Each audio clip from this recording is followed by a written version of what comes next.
Karena menanamkan iman itu bukan hanya tentang ibadah. Menanamkan iman itu bukan hanya tentang bagaimana seorang muslim menjalankan ibadahnya kepada Allah Subhanahu wa taala, tapi menanamkan iman terutama kepada anak-anak kita.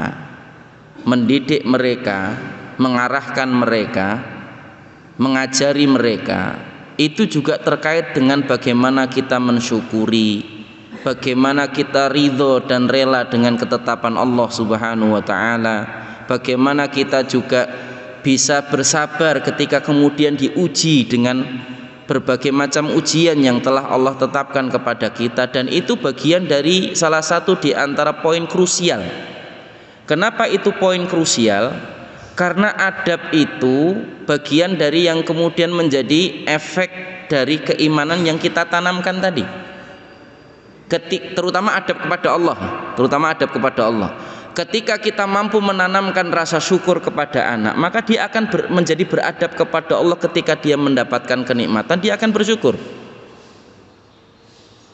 Begitu juga ketika kemudian kita berhasil menanamkan sabar kepada anak-anak kita. Ingat bahwa terkait dengan puasa Ramadan itu Allah juga menyebut puasa itu dengan istilah as-sabru di dalam sebuah ayat yang Allah menyebutkan a'udzubillahi minasyaitonirrajim wasta'inu bis-sabri was-shalah. Bahkan salah satu di antara poin penting dari berpuasa itu adalah bagaimana menanamkan kesabaran kepada anak. Ya, bagaimana menanamkan kesabaran, bukan tentang bagaimana menjadikan mereka lalai, tidak. Daripada bolak-balik minta makan, udahlah kasih gadget aja, praktis gitu. Nggak akan minta makan, nggak, wong suruh makan aja nggak mau. Kadang-kadang kalau lagi asik dengan gadget, itu masalah, justru itu masalah. Dan ini penting, orang tua harus menjadikan anak-anaknya, suami juga harus menjadikan istrinya, bagaimana kemudian dia bisa memahami konteks ini.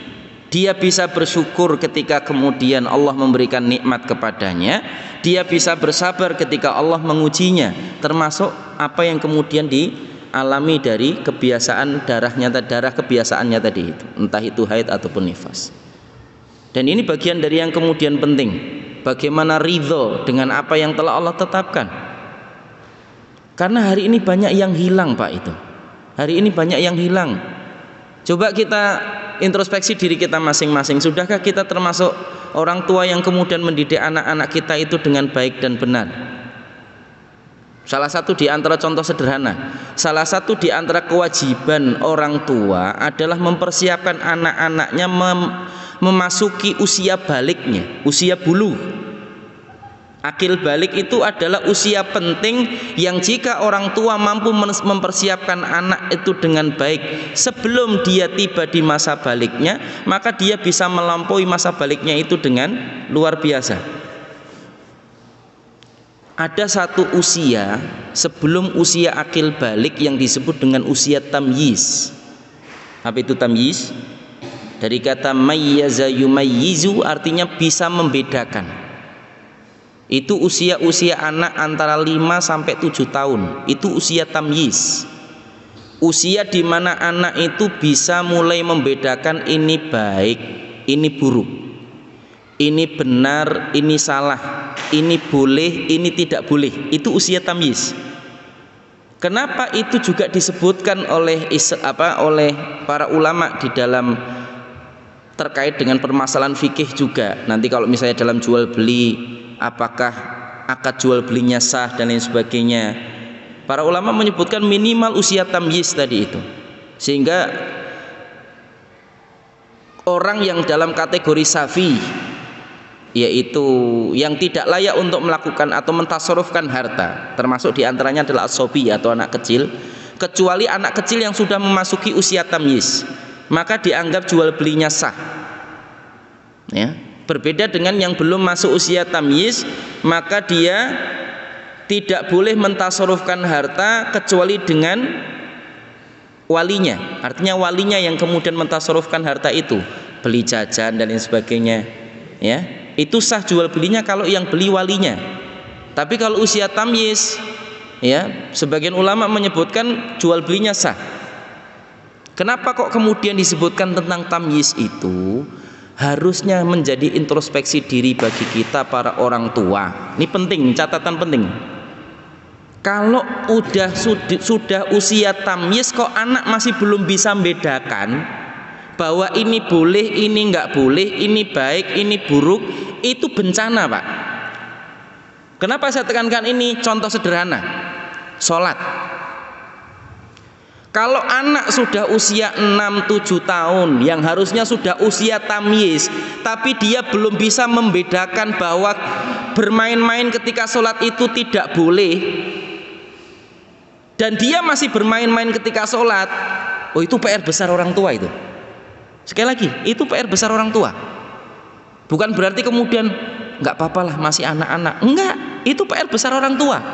Karena harusnya itu sudah usia tamyiz, di mana anak itu sudah bisa membedakan, oh ini boleh, ini nggak boleh. Kalau saya begini ketika sholat itu batal, ini nggak batal. Kalau ini diharamkan, ini nggak diharamkan. Itu harusnya sudah mulai belajar membedakan dan sudah mulai tahu. Maka kalau kita punya anak usia tamyiz itu kok sholat masih main-main, itu PR besar kita, Pak. Asli PR besar kita itu, ya, PR besar kita. Saya sedang menasihati diri saya pribadi, yang mudah-mudahan itu juga bagian dari yang bisa bermanfaat bagi kita semuanya, karena saya juga punya anak usia-usia itu. Kalau kemudian di usia itu kok dia belum sadar diri, oh ini sudah waktunya sholat, harus sholat, walaupun mungkin bagi dia belum wajib karena belum balik. Sekali lagi ya, bagi dia belum wajib. Tapi kok kalau dia belum bisa membedakan, kadang-kadang kan ada anak yang ketika sudah dibiasakan orang tuanya, ketika masuk waktu sholat itu justru anak yang mengingatkan orang tua, bah sudah adzan, karena mungkin ayahnya atau ibunya ketiduran ketika sudah menjelang waktu sholat, diingatkan bahkan dibangunkan. Itu antum harus bersyukur kalau punya anak yang seperti itu. Tapi kalau punya anak yang kemudian ketika sholat saja sudah masuk usia tamyiz kok masih bercanda, masih gojekan gitu, oh itu antum harus banyak-banyak istighfar dan kemudian banyak memohon perlindungan kepada Allah, supaya memohonkan doa supaya kemudian anak kita itu diberikan kemampuan untuk membedakan tadi. Dan jangan lupa diajarkan, anak itu tidak akan paham dengan sendirinya. Jangan biarkan anak hanya belajar di sekolah saja, justru kewajiban orang tua itu yang lebih utama untuk mendidiknya.